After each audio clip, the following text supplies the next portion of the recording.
ito'y alay ko kay Naruto. Mula pa noon nung pagkabata, lagi na siyang inaapi. Simula pa noon hanggang ngayon walang kakampi.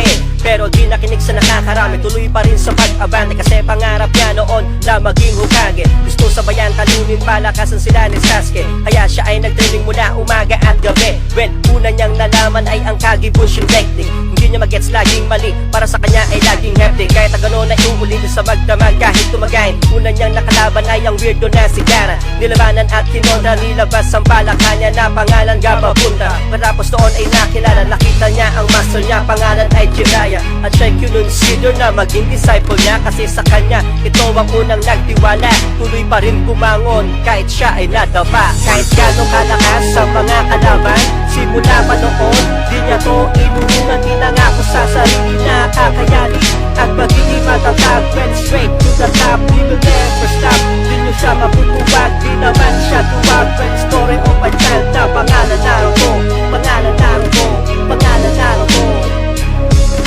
Rasengan pinakita, nung una pa lang di niya mamaster, di makaya. Pinagtyagaan hanggang inaster at gumana. Pati si Hinata sa kanya biglang humanga. Sa Konoha siya ay nakilala, kasi batang mahiwaga at batang matyaga. Sa Chunin exam, hirap siya makapasa, pero siya pa rin dumaban, sa huli siya ay dumama. Walang sinabi ang mga lahi ng Uchiha, mga kalaban na may Sharingan. Buhay na lobo sa loob ng tiyan, gagamitin kung ito'y kinakailangan. Kaya walang sinabi si Rock Lee at Neji. Bilig sa kanya pati na rin si Kakashi. Kilala niyo ba kung sinong aking tinutukoy? Pangalan niya ay Naruto, kumain pa ng noodles, ito ang paborito. Come on, let's go. Kahit gano'ng kalakas sa mga kalaban, simula pa noon di niya to inunungan. Pinangako sa sarili na kakayanin at magiging matatag. Went straight to the top, he will never stop. Di niyo siya mapupuwag, di naman siya tuwag. When story of a child na pangalan Naruto, pangalan Naruto, pangalan Naruto.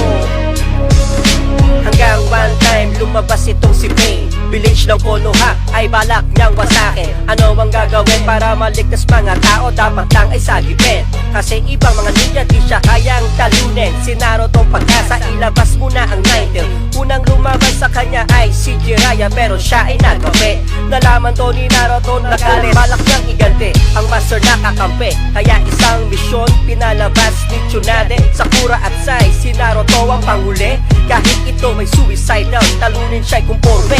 Gamit ang bagong natutunan, makabago parang Sage, or Sage mode, or Sage mode. Di na mapipigilan sa gitna pa ng road. Talunin pa si Pain, ito'y napapanahon. Kahit gano'ng kalakas